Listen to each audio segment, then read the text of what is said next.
Today we look at the question of success. Okay? The question is, who succeeds and why? Okay, so we've done a lot of research, and we've discovered that people who succeed for certain reasons. So there is a Columbia psychologist named Walter Mischel, and he devised a very famous experiment called the Marshmallow Test.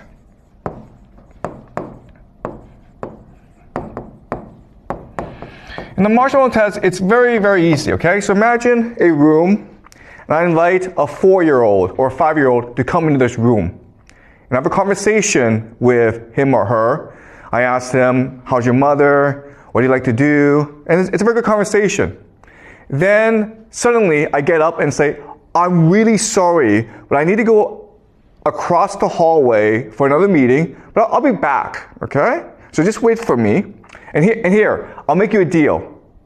Here's a marshmallow. I'm going to put a marshmallow in front of you. And you can have it right now. But if I come back and the marshmallow is still there, I will give you 2 marshmallows. Okay? And then Walter Mischel, he goes away. And he goes behind the room. And through a see-through mirror, he's able to see the students as they struggle to contain themselves. Because obviously they want 2 marshmallows. And there are some students who can, in fact, resist the temptation to eat the first marshmallow and then get a second marshmallow. But then there are others who cannot. And Walter Mischel will spend 50 years just tracking them, okay? And what he discovers is this. The students who resist the temptation, who get the second marshmallow, they are much more likely to do better in school. They have higher test scores. They have better careers. Their careers are more stable. They get promoted in their careers. They're much more able to find a stable relationship. They avoid jail. They avoid drugs. They avoid alcohol. They're more lean. They're more fit. They live longer. Better teeth. And those who cannot resist and eat the first marshmallow right away, they have the opposite effect, okay? And so the idea is that for Walter Mischel, success means delayed gratification.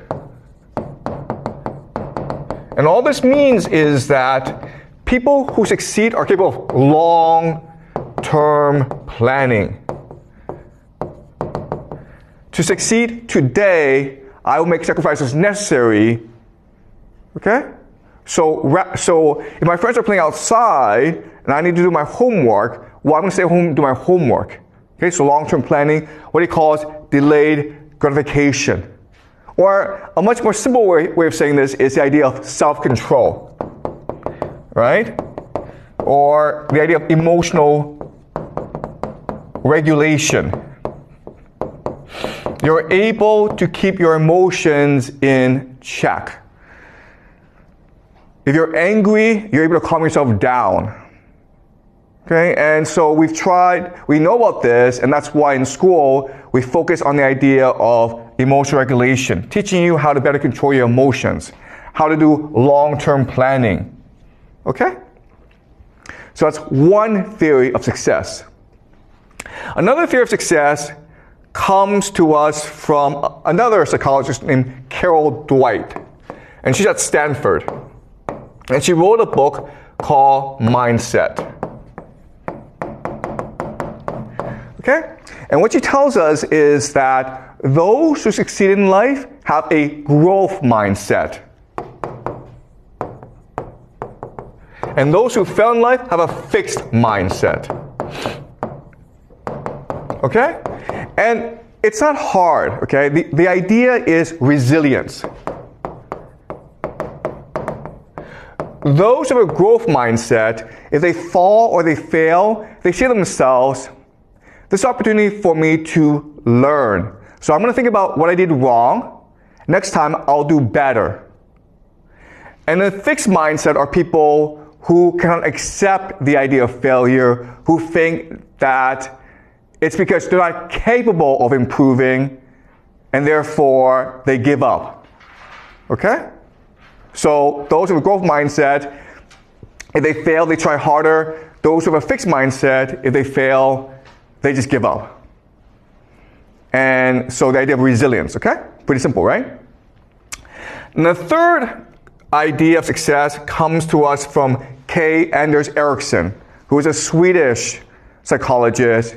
And she wants to know why certain people are able to succeed as musicians or athletes. And he creates the idea of deliberate practice.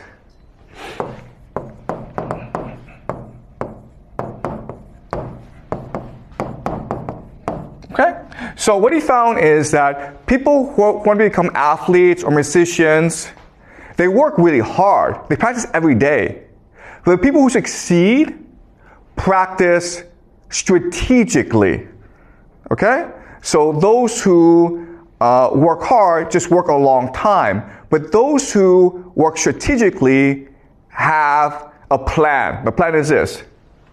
What are my goals? How can I achieve these goals? And then how do I improve my plan? Okay? So they're examining their own practices. And they're trying to figure out where the weaknesses are, where they can improve. Then set a plan on how to improve, and then they follow this plan. And if this plan helps them improve, they stick to the plan. But if the plan doesn't really work, they change the plan as well. Okay? So this is the idea of self-reflection. Or self-assessment. Constantly thinking about how you are as a student and figure out how to improve your own learning strategies. And what K. Anders Ericsson discovered is that if you do this, you'll succeed at anything. And this is true, okay? And the reason why we know it's true is there are two American psychologists named Dunning and Kruger. There's something, the Dunning-Kruger effect. And so what they did was this. They ran an experiment. They had 500 students in their psychology class, first year university. They made every student take an IQ test. And then after they took the IQ test, they asked each student, how do you think you did on the IQ test? Do you place in the top 5% or the bottom 5%? And it turns out that no one got the ranking correct. Okay? So those who were in the top 5% in terms of IQ thought they were maybe in the top 20%. Because for them it was easy, so they assumed for everyone else it was easy as well.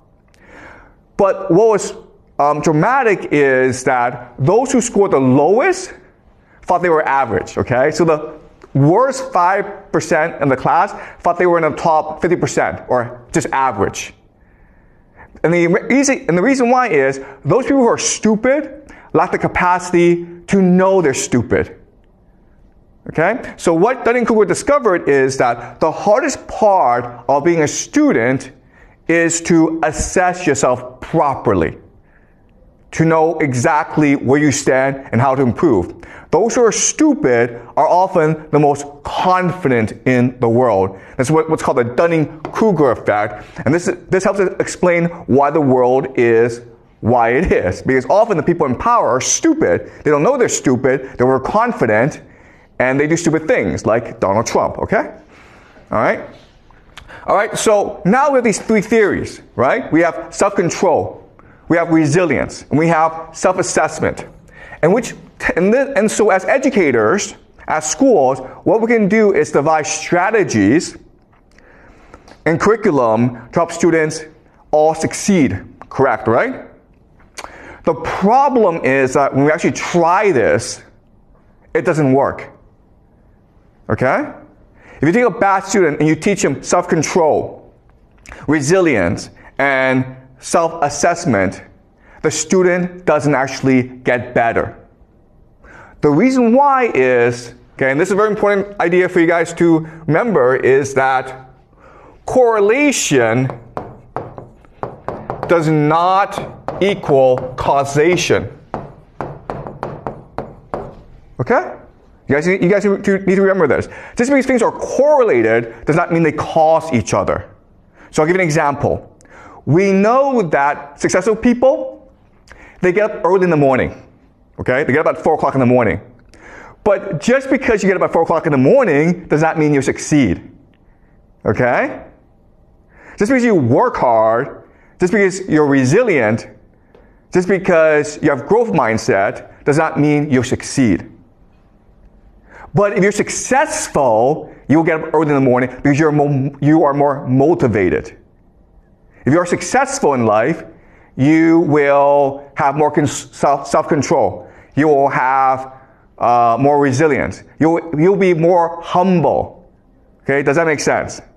So if you're rich, guess what happens? You become successful. And therefore, you will have growth mindset, self-control, deliberate practice. Okay, does that make sense? But just because you have growth mindset, deliberate practice, and resilience does not mean you'll succeed. Okay? So the question for us is, why does this happen? And ultimately, who succeeds?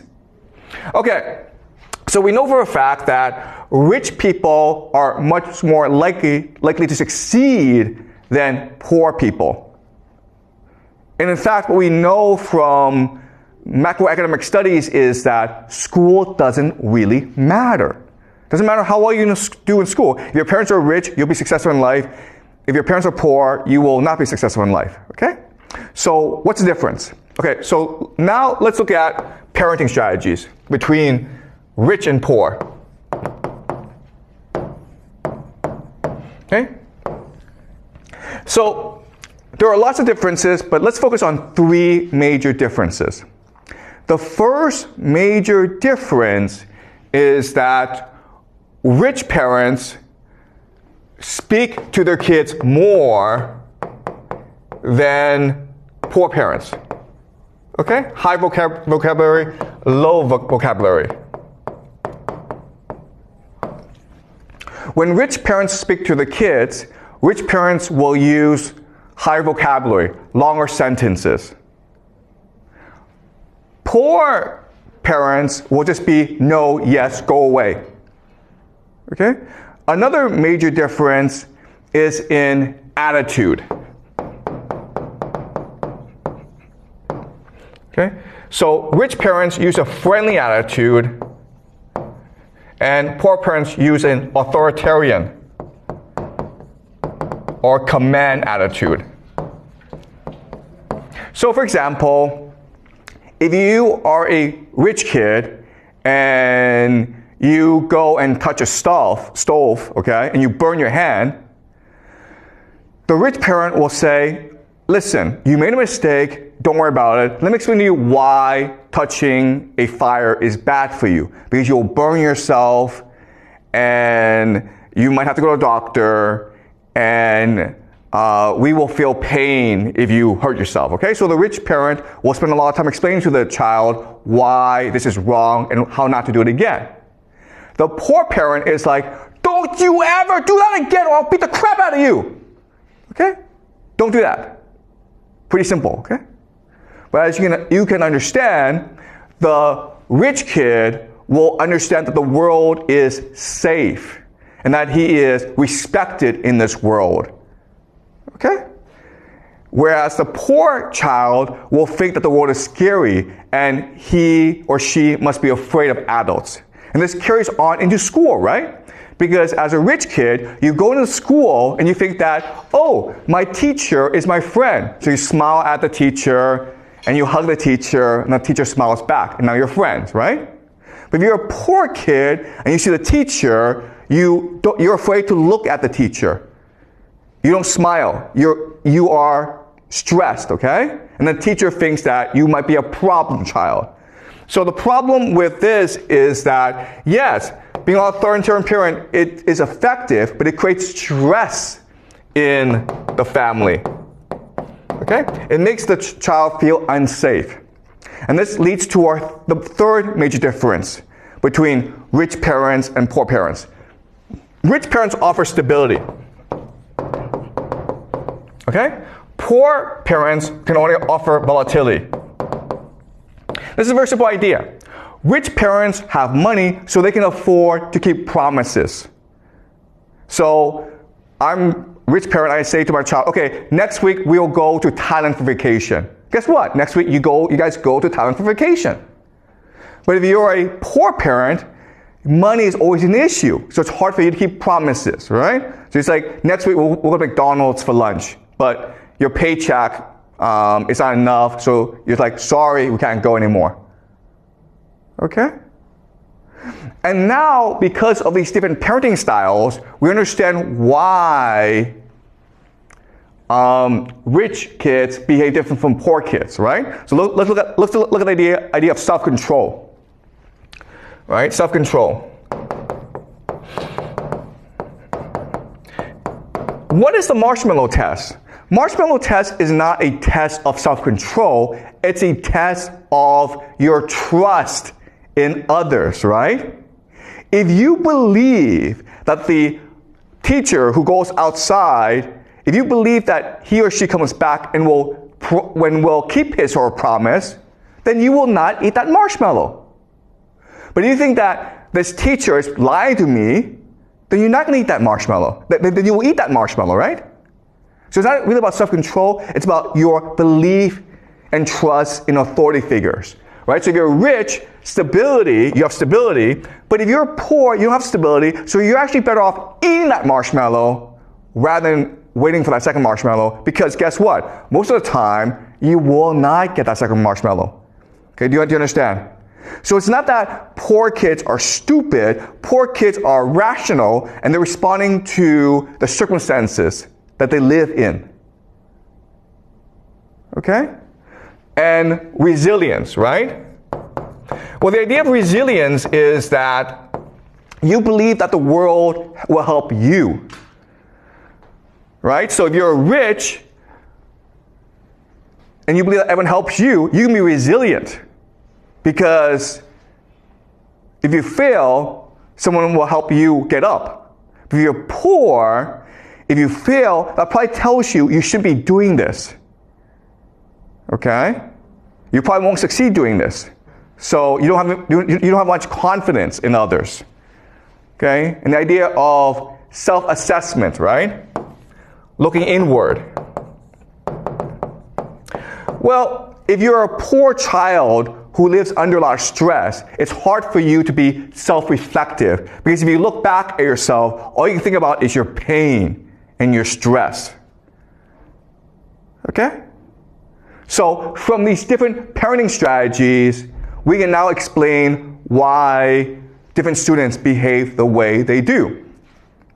This, of course, may lead you to think, okay, well then, rather than construct our schools around self-control, resilience, and self-reflection, we should construct our schools around better parenting skills, okay? Which means that, hey, let's construct schools where kids are exposed to a lot of vocabulary, where teachers are friendly, and where there's a lot of stability, okay? And we've tried this, and it's more effective, but it doesn't really work either. Why? Because the kids come in too late. A lot of their worldview is already established. Then you're like, okay, well then let's change how parents behave. And when you do that, what you recognize is that, nope, you can't change how they behave either. Okay? So no matter what you do, you end up with massive differences between the poor and the rich. The rich stay rich, and the poor stay poor. Okay, so now the question for us is, why is this the case? Okay? And it's the case because society is a hierarchy.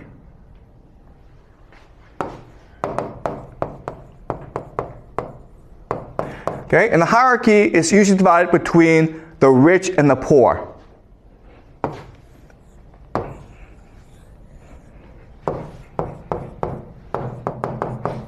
Okay? And these two worlds are night and day. They're very, very different. As a poor person, if you want to survive, you have to obey authority.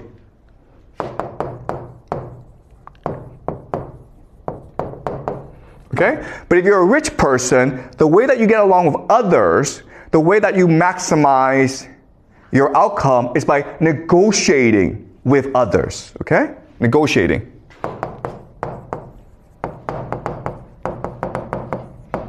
Okay? So negotiating can also mean debate, right? So who should be the boss? Well, let's have a debate and present different evidence as to figure out who should be the boss. Okay? So negotiation means debate and argument.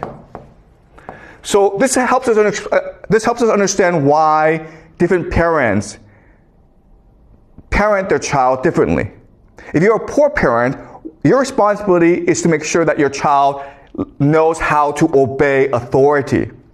Okay? That's why you command your child. But if you are a rich parent, you want your child to be able to negotiate with authority, and that's why you respect your child and you teach your child how to debate, how to argue, how to negotiate with others. Okay? Because they live in different worlds. Another way of saying this is that from day one, rich kids know that they're playing a different game from poor kids. Okay? So let's go back and look at parents. Okay? So poor parents command their child, don't really speak, don't communicate, and don't keep promises, okay?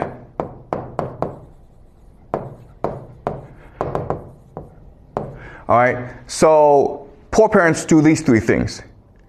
And we know that if they do these three things, the outcome won't be so good, okay? And the reason why they do this is that they're not playing a game to improve their kids' outcome. They're playing a game to get along with other parents. Okay? Okay, colleagues, family, okay, authority. Okay, so another saying this is this: police, boss, okay, family, okay? All right, so as a parent, you're trying to figure out how to negotiate with the police, with your boss, and with your family. So if you're a poor person, and the police knows you're a poor person, the police is going to bully you.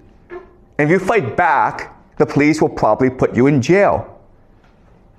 Okay? So it's very important that you accept authority. You don't challenge authority, because if you do, you're probably get into trouble. Your boss, right? If you're a poor person, your boss will just command you about. And so it's very important that your child knows how to take orders. Rather than ask questions, rather than debate, your child must learn how to just follow orders, or at least keep his mouth shut, okay?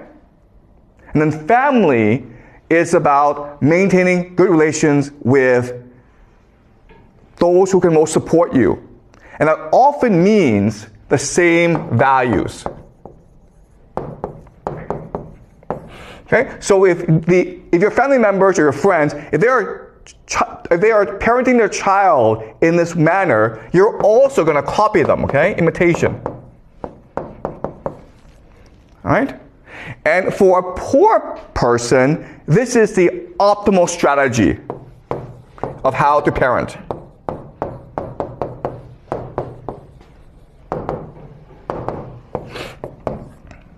Okay? Does that make sense, guys? Because if you do it another way, okay? If you choose to be a friend to your child, if you choose to communicate, if you choose to keep your promises, then your friends and your family will think that you're doing something wrong. You understand? They won't think, oh my God, you are an enlightened parent who's read a lot of parenting books and great for you. They're going to think there's something wrong with you. Okay? So let me give you an example of this. So, my wife and I have 3 kids, okay? My parenting style. So my wife and I have 3 kids. And this is how we parent our kid, okay? First of all, we give our child a lot of freedom. So we don't have our kids do activities, okay? We don't have our kids do lots of activities. We don't send our kids to math class. We don't send our kids to swimming class. We don't send our kids to piano class, okay? We just let our kids run around and play. The other thing that we do is we communicate a lot with our child. Okay? Communication. We believe in democracy in our family. If we're going to make a decision together, we want everyone to communicate together. Okay? So a normal Chinese family will just have a very tight schedule, right? And the other thing that we do that's different is we tell stories. The other Chinese families will do math. Okay? So we raise our children in a way that's very different from normal Chinese families, from the way that you've been raised. Okay? And we do this because both my wife and I, we spend a lot of time talking about parenting. I've read a lot of books about parenting. I've spent many decades researching the best education possible. And so that's why we raise our children in this way. And guess what? Because we do this, we have no friends in China. We have family, but they all think we're crazy. Okay? But we do this because for us, what's most important is to make sure that our children are happy and healthy, and that they have a chance to be creative and be successful in life. Because I think that if you do it this way, the child will not be creative, will not be successful. But if you do it this way, your child will fit into China better. Okay? So, parenting, the goal, the incentive is not for your child to succeed. The incentive is for your child to fit into China or the larger social environment that you are in. Okay? And that's why it's very hard to change the way people behave. And that's why social structures are extremely rigid, because the game they're playing is often just to fit into their environment. Okay, does that make sense, guys? Okay, any questions before I move on? Yep. Thanks. So for poor families, is there any way for the poor kids to succeed, to be the rich parent you described in the future? Yeah. Okay, that's a really good question, okay? So we know that there are certain poor kids who do succeed. For example, I'm a poor kid who succeeded. We immigrated to Toronto, Canada when I was like 6 years old, and my father was a dishwasher. So we were a very poor family, okay? But I succeeded because I left Canada for the United States. So Canada is a very rigid place where poor people basically move up a bit, but not too far. But I was able to succeed because I was able to get a scholarship to go study in the United States. Okay, so there are opportunities. The problem, though, is that it means leaving your community. Okay, does that make sense? So one way to succeed is to abandon your community.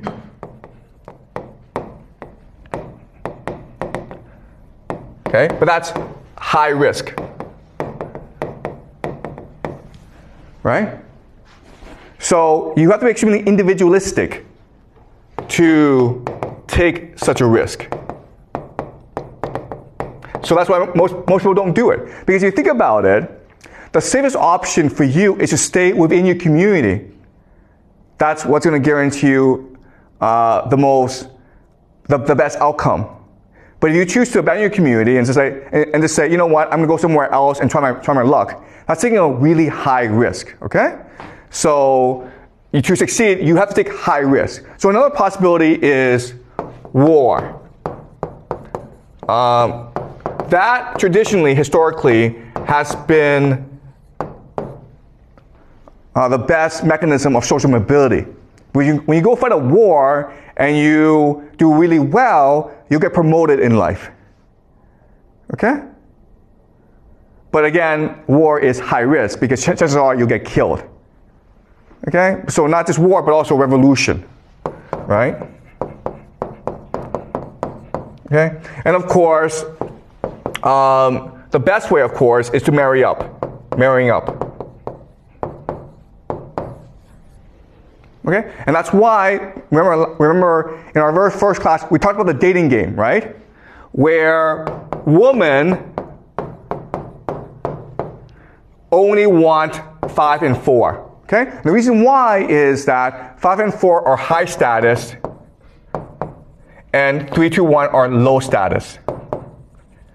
So if you're a woman, you don't want to marry into a low status family because your children will be screwed over. Okay? Your best option is to take a risk, gamble into a high status and marry. You want to try to marry into a high status family. Okay? So traditionally, war and marrying up are the two major mechanisms of social mobility. In today's world, abandoning community can also lead to success. Okay, basically immigrating to a place that offers more social mobility, which often means the United States. Okay, but another way of saying this is you have to get really lucky, guys. Okay, so there's lots of poor people who think that, I succeeded because I worked hard and I'm really talented. Look, I was born poor. I lucked into Yale. Okay, it's luck. You can work as hard as you want, but the chances are against you. Okay? And it takes a certain personality, which is you're really individualistic, you're very ambitious, and you have high risk tolerance. Most people don't have that, okay? So yes, there are certain people who, despite their background, they're able to succeed. But that's often the exception to the rule, as opposed to the rule itself. Okay, so thank you. Is this clear? Yeah. Okay, any more questions, guys, before I move on? Okay.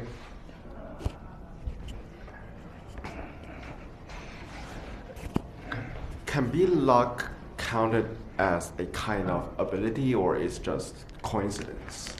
Okay, that's a really good question. Yeah, okay. Yep. So,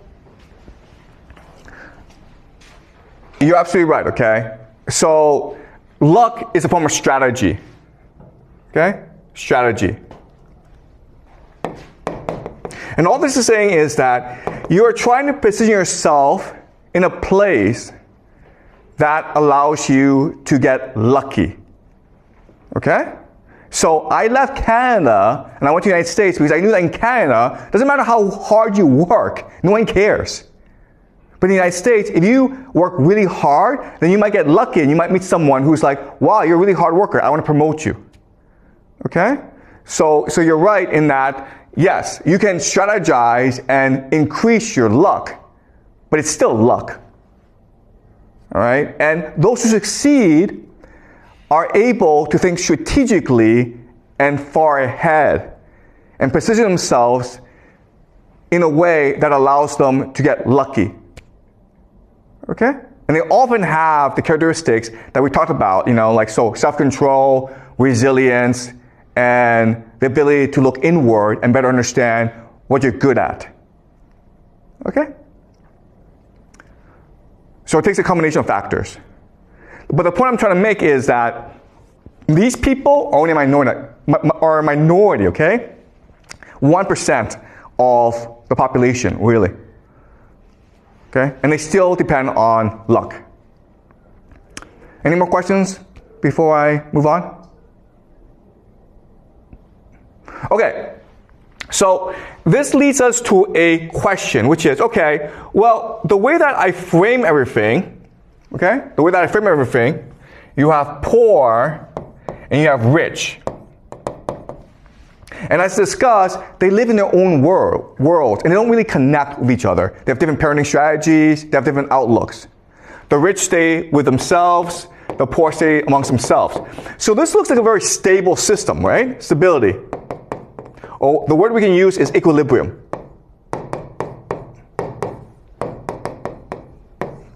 Now the question then is, why do societies collapse? Why are there revolutions?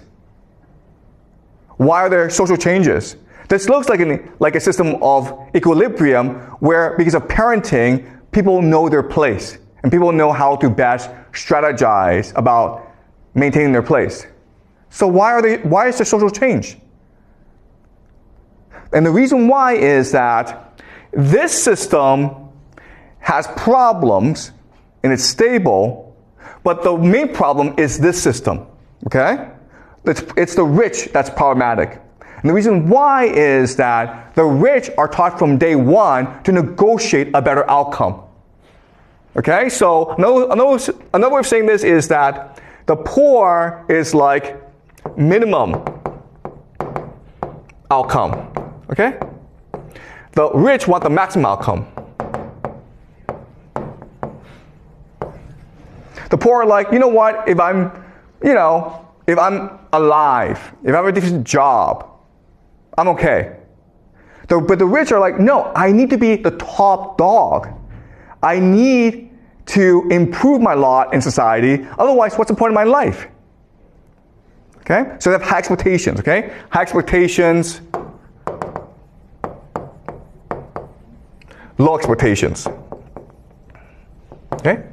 And this is a problem because power, it's a zero-sum game. Okay? Hierarchy is a zero-sum game. So only a few people can be at the top. So eventually you get into a situation where there are too many rich people and not enough powerful positions. And this is what's called elite overproduction.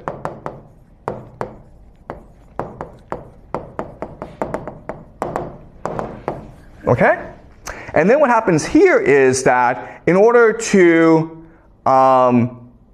get power, certain factions of the rich will align with certain factions of the poor against the powers that be.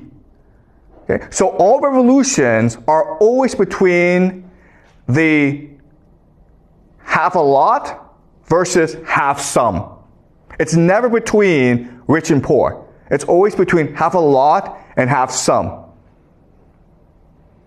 So the people who led the Chinese Revolution, right? People like Mao Zedong, Zhou Enlai, Deng Xiaoping, they were not poor people. They didn't come from poor families. But they weren't rich enough, okay? So the Chinese Revolution was really between the urban elite versus the rural elite. Okay, the half a lot versus half some. If you look at every revolution in human history, that's always been the case. Okay? If you go back to Chinese history and you look at all these revolutions that started in China, it was always led by the middle class or the aspirational class, usually merchants, right? Merchants. Because they were discriminated heavily in society, but they had money. And they wanted to transform their money into power. And so when times were bad, when people were looking for change, they took the initiative and led people into revolution. Okay? Okay, does it make sense, guys? All right, any questions?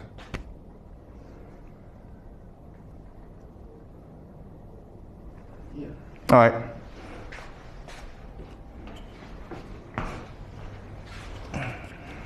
So you said the revolution was initially like within those rich people. So how could they lead the poor people to follow them to start the revolution? Because revolution need a huge amount of people, like the public base to to initiate. Okay. Okay, great question. Okay, so revolutions are almost the same. So over time, because of the structure, because of the inequality between rich and poor, certain problems arise, okay? So, and these problems are extremely common. The first problem, okay, problems. The first problem is indebtedness.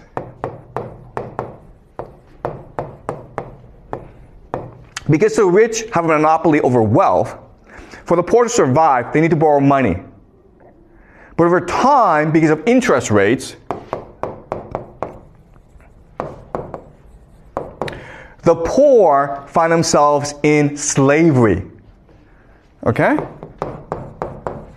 Because if you can't afford to pay back the bank or the rich person, then your body is collateral, okay? So you become a slave, but not only do you become a slave, but your children become slaves as well. So slavery becomes a very common problem.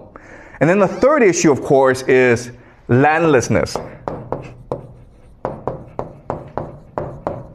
Okay? So these are the three most common problems that ultimately become the seeds of revolution. The poor get into debt, and so they lose their land, and their children become slaves. Their children's children become slaves as well. Okay, because of interest rates, it's impossible for you to pay back that debt. Okay, so now you have a majority of people who have absolutely no incentive to live. So what happens now is that a elite, okay, say to these people, follow me into revolution and I will clear your debts. I will give you land and I will end slavery. And that's it. Okay? Every single revolution has been like this. There have been different names, okay? So for example, communists are like, we'll create a communist paradise. But what's a communist paradise? A communist paradise is where debt is canceled, where people are given land, and where no one's a slave, okay? Then others like, okay, we'll create a religious paradise. Islam, okay, so Muhammad, the Islamic Revolution was about this initially. Later on it changed, right? And Muhammad said to everyone, we're going to create a kingdom of heaven. But what's the kingdom of heaven? The kingdom of heaven is where people don't have debt, where people have land to feed themselves, and where there are no slaves. So if you're a Muslim, you can never be a slave. Okay? So look at every single revolution, it's this pattern. Whereas over time, because of inequality in society, you have people who fall into too much debt, they become slaves, they have no land, and then because of elite overproduction, you have this faction that splinters off, and who, in order to obtain power, get the people on their side, okay? And you look at the Roman Civil War, Julius Caesar was saying the same thing, right? Why was he so popular? Because he was saying to the Roman people, if I become king, I will get rid of your debt, I will free you of slavery, and I will give you land. And that's why they had to kill him. Okay?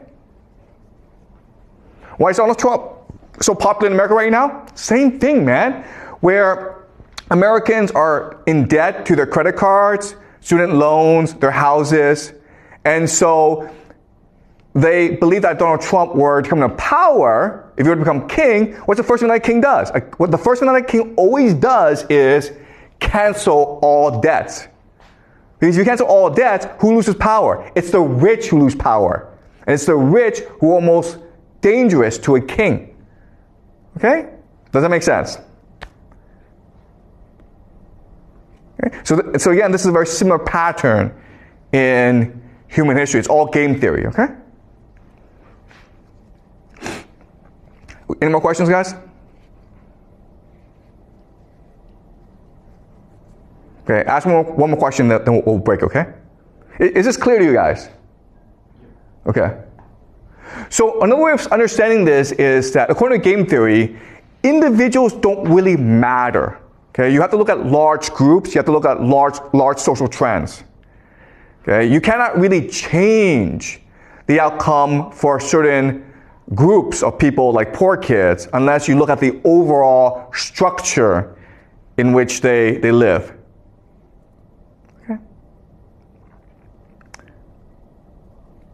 One more question, guys, then we'll break for the day.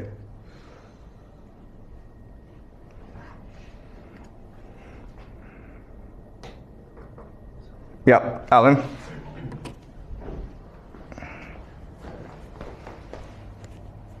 So, like, is that the society or like just the elite that really rule the country, who really have the power, have the motivations to maintain the society, that a certain degree of social mobility is allowed, but not all of them, but not really a big social mobility, so that firstly they can maintain their power, but second, like they give the lower class people a hope to get into the rich class, but not using like revolutions or other things that will like turn the society into collapse.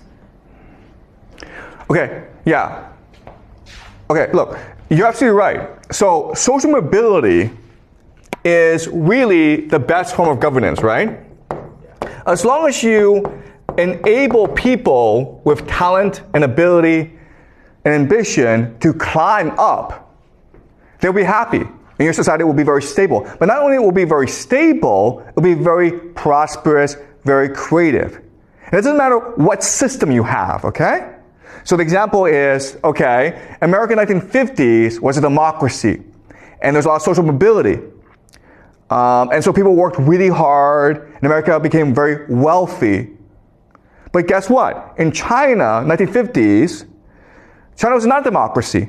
It was a communist system.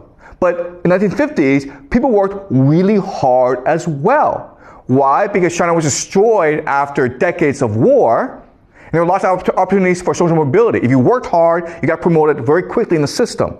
So even though it was a communist system, not a capitalist system, even though it was a command economy rather than democracy, people worked really hard because they thought that by working hard, they can improve their lives. So social mobility is the best form of governance. You don't need democracy, you don't need any system, okay? As long as you have social mobility, people will be happy. The problem, though, is that over time, less than a generation, all the positions of power are failed, okay?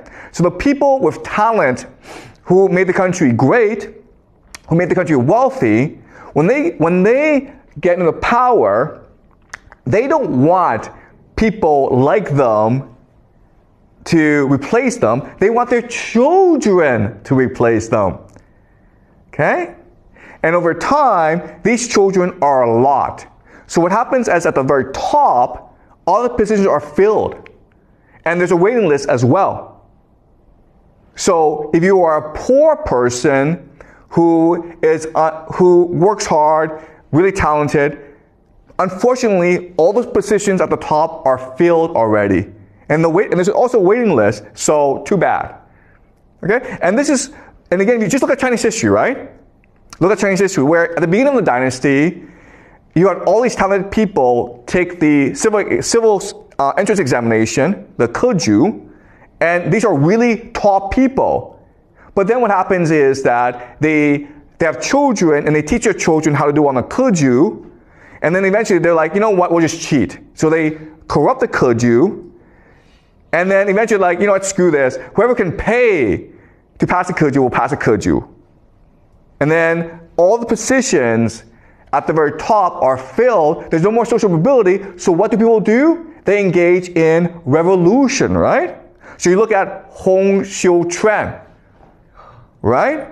He failed the Kruger, or there was no position at the top for him. So he believed he became the brother of Jesus, right? And he started this revolution that claimed tens of millions of lives in China. Why? Because there was no social mobility for him. 50 years ago, prior, he would have been a civil servant. Same thing for Mao Zedong, right?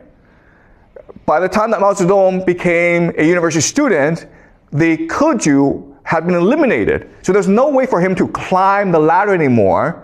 Therefore, he had to start engaging in new ideas. Okay?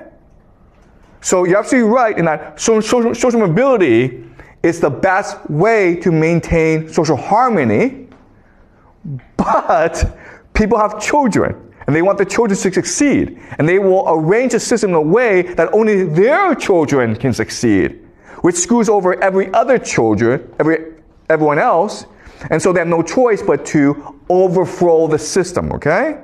Or another way of saying this is game reset. Game reset. This is what a revolution is, okay? So another way of saying this is that 100 people are playing a game, 10 people are winning, and they keep on winning, and they can only win. So everyone else is like, screw this game, let's start a new game. And the 10 people are like, nope, we're happy playing this game. They can't agree, so the 90 people the only thing they can do is a revolution, which allows for game reset, which now again allows for social mobility. And that is the course of human history. Okay? Either you climb up the ladder. If they don't allow you to climb up the ladder, then you just break the game. Okay? So, but unfortunately, again, once you're in power, you want your children to inherit your power. And so you'll rig the game in a way that only your children can succeed. Okay? And that's why the schools are the way they are. Okay? Schools for the rich are very different from schools for the poor, right?